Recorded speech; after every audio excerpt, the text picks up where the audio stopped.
আসসালামু আলাইকুম, কেমন আছেন সবাই? আশা করি সবাই ভালো আছেন। আলহামদুলিল্লাহ আমরা অনেক ভালো আছি।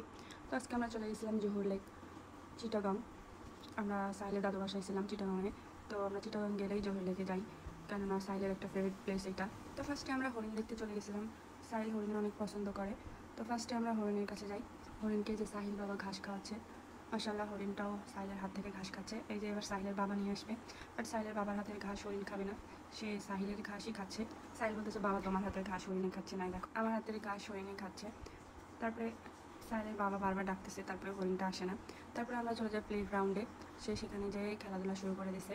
এখন সে বিমান দেখতে পেয়েছে, স্লাইডারে ওঠা বাদ দিয়ে বিমান দেখতেছে।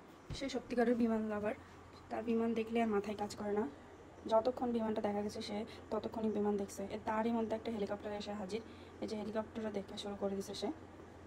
হেলিকপ্টারের নাম কি সেটা আবার বাবা থেকে জিজ্ঞাসা করতেছে, বাবা এই হেলিকপ্টারটার নাম কি? তো তার বাবা কী নাম বলছে আমার মনে নাই। তারপরে এই যে ফাইনালি সে স্লাইড দিবে। তার বাবা অলরেডি আগে থেকে স্লাইডের সামনে এসে দাঁড়িয়ে আছে, যাতে সে পড়ে না যায়, ব্যথা না পায়।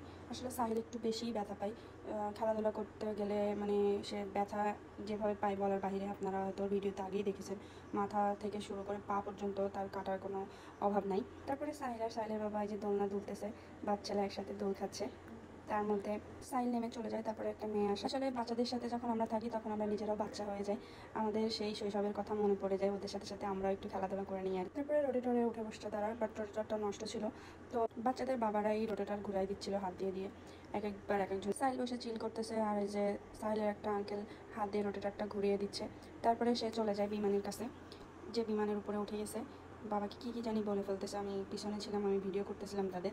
তারপরে সে ফুল গাছের এখানে আসছে, এসে বড় একটা পাথর পেয়েছে।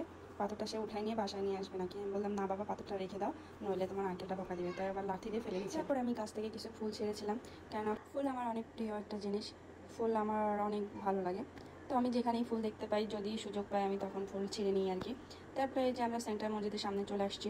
আমাদের বাসায় ফেরার সময় হয়ে গেছে, সন্ধ্যা হয়ে গেছে, মাগরিবের আজানও দিয়ে ফেলছে। এখন বাসায় ফেরার পালা। তো আজ এই পর্যন্ত। আল্লাহ হাফেজ। সবাই আমাদের জন্য দোয়া করবেন। আপনারাও ভালো থাকবেন, সুস্থ থাকবেন, আমাদের জন্য দোয়া করবেন। ইনশাল্লাহ আবার দেখা হবে অন্য কোনো ব্লগে। আল্লাহ হাফেজ।